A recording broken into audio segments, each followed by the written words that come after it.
Hello everyone, and thank you so much for your support and for your viewership this year on Exclusive. It's been a tremendous year.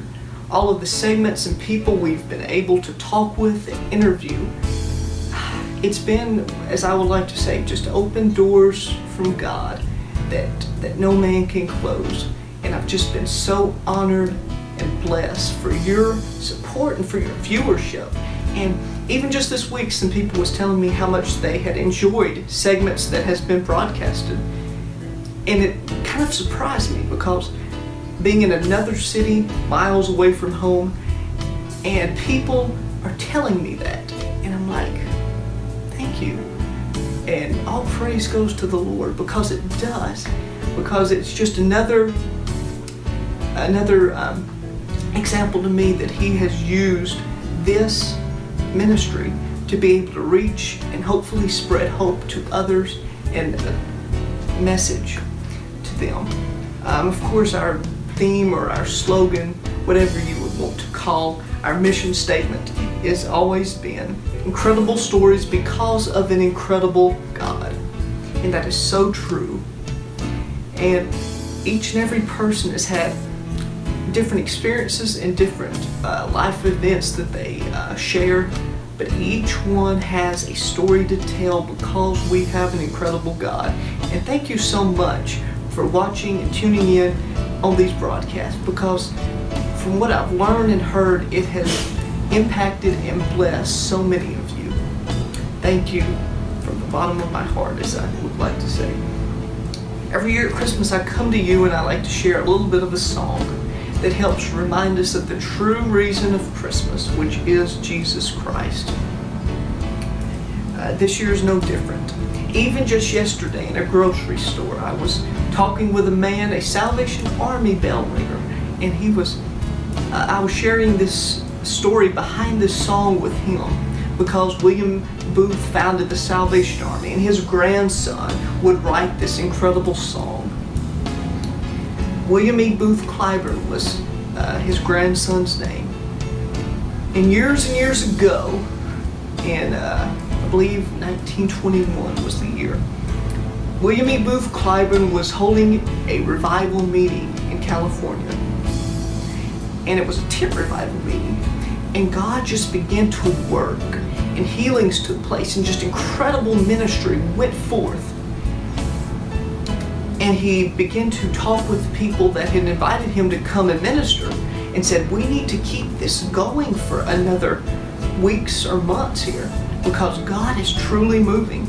So they decided, and as the revival meeting began to continue forth, something though happened. The tent was torn apart. Rains came and flooded the field and all of where the surrounding areas of where this tent revival took place. And people were just drenched, and everyone had to just go their own separate way. And of course the revival had come to an end. They could do nothing any longer. Financially they could not. And William E. Booth Clyburn financially was destitute. He did not know what to do. He was going to be thrown out of the place where he was living. So he took a job, I believe as a ranch hand on a ranch in a kind of a field hand type place. And one day, after he had been working in the fields for an incredible amount of hours, he just felt just very depressed and just very downtrodden. So he sits down, I believe it's on the edge of a wooden stump there in the field, and he just began to pray, and God would begin to give him the words to Down from His Glory, ever living story, my God and Savior came, and Jesus was His name. And of course the reason we celebrate here today, born in a manger, to His own a stranger, a man of sorrows, tears, and agony. Then of course the chorus is, oh how I love Him, how I adore Him, my breath, my sunshine, my all in all. The great Creator became my Savior, and all God's fullness dwelleth in Him. Tremendous words. And of course, he would set it to the lyric of the classical piece "O Sol de Mio." And it has since been sung by an incredible amount of people, and numerous musicians have played it. And I do not claim to be really a pianist, much of a pianist anyway, but I said I'll play a little bit of the chorus. So hopefully this will remind you of the true meaning of Christmas.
Second chapter, verse 11 says, "Today in the city of David, a Savior has been born to you.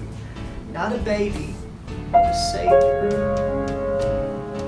The great Creator became thy Savior, and all God's fullness dwelleth in him. But today, not a baby, but a Savior has been born in the city of David." And who is that? It is Christ the Lord. His identity as the Savior of the world. Merry Christmas from everyone here at Exclusive.